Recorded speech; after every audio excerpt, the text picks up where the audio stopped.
जय माता complete future solution में आपका स्वागत है। अश्विनी मास के शुक्ल पक्ष की पूर्णिमा को कोजागर पूर्णिमा, रास पूर्णिमा और शरद पूर्णिमा भी कहा जाता है। इसी दिन से पुण्य प्रदान करने वाले कार्तिक मास के व्रत, स्नान और दीपदान भी प्रारंभ हो जाते हैं। शरद पूर्णिमा से लेकर कार्तिक पूर्णिमा तक हर दिन सुबह और शाम तुलसी के पौधे में खुले आकाश के नीचे दीपदान करने से दुख दरिद्रता का नाश हो जाता है। शरद पूर्णिमा में व्रत कब रखा जाएगा, स्नान दान आपको कब करना है, पूर्णिमा की पूजा विधि क्या है, इस दिन का क्या विशेष महत्व होता है, किन पुण्य फलों की प्राप्ति होती है, किन किन लोगों को शरद पूर्णिमा का व्रत अवश्य रखना चाहिए, किन चीजों का दान करना शुभ फलदायी होता है, आपको इस दिन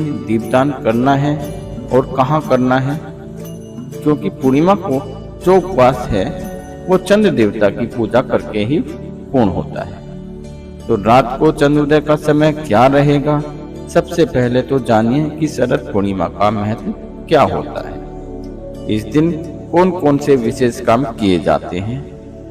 तो श्री भगवत पुराण के अनुसार चंद्रमा को औषधियों का देवता माना जाता है।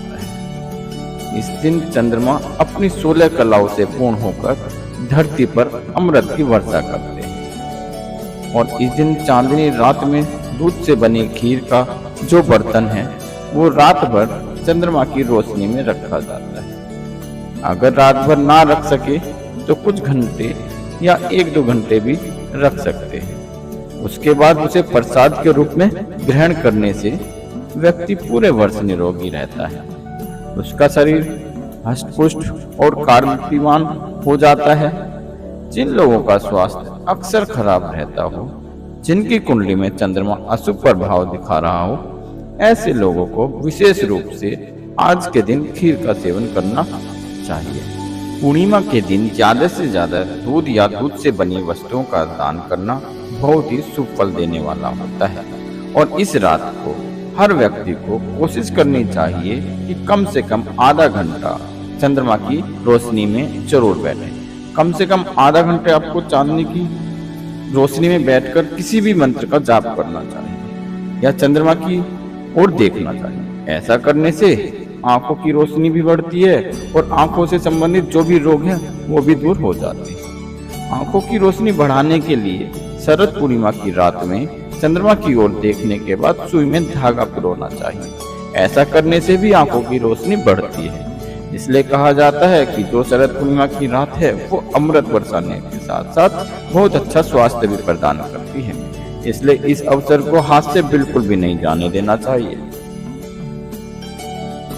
साल 2022 में पड़ने वाली शरद पूर्णिमा की तिथि और इस दिन रहने वाले शुभ मुहूर्त 9 अक्टूबर रविवार के दिन शरद पूर्णिमा है और इसी दिन व्रत भी रखा जाएगा।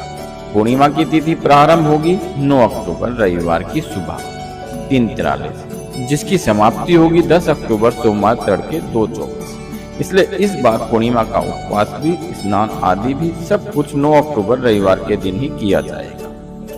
शाम 5:58 से 7:12 तक शाम की पूजा जो है वो आपको इस बीच में कर लेनी चाहिए, क्योंकि ये बहुत ही शुभ मुहूर्त है। और पूर्णिमा के दिन क्योंकि बहुत से लोग अपने घर पर श्री सत्यनारायण भगवान की कथा का पाठ कराते हैं या कोई शुभ कार्य आज के दिन से प्रारंभ करना चाहते हैं, तो ये अभिजीत मुहूर्त, अमृत काल का समय या विजय मुहूर्त आपको बताया गया है। इनमें आप कोई भी नया कार्य प्रारंभ कर सकते हैं और इन्हीं शुभ मुहूर्त में आप दान भी दे सकते हैं। कोई भी शुभ कार्य यदि आपको करना हो तो ये सबसे उत्तम मुहूर्त आज के दिन रहने वाला है। जो खीर आपको बनानी है वो शाम को बनानी है, यानी कि पूर्णिमा की शाम को। हो सके तो गाय के दूध से ही खीर बनाएं। उसको आप रात को चंद्रमा की रोशनी में रखें। बहुत से लोग पूर्णिमा का उपवास उस रात को नहीं खोलते, अगले दिन खीर का प्रसाद ग्रहण करके ही व्रत खोलते हैं। तो ऐसे में जो लोग रात को चांदनी में खीर रखेंगे वो अगले दिन इसी खीर को प्रसाद के रूप में ग्रहण करें। ऐसा करने से ही व्रत पूर्ण होता है। पूर्णिमा के उपवास में नमक का सेवन करने से बचना चाहिए और इस दिन शुद्ध सात्विक भोजन ही घर में बनाना चाहिए। नाखून, बाल इत्यादि नहीं काटने चाहिए। शरद पूर्णिमा के दिन सुनी जाने वाली व्रत कथा, श्री सत्यनारायण भगवान की कथा और आरती, इसके अलावा इस दिन क्या करना चाहिए, क्या नहीं करना चाहिए, ये सारी जानकारी देखने के लिए आप हमारे चैनल को जरूर सब्सक्राइब करें और आने वाली वीडियोस को लगातार हमारे चैनल पर देखना मत भूलिए। इसी के साथ जय मां कामा।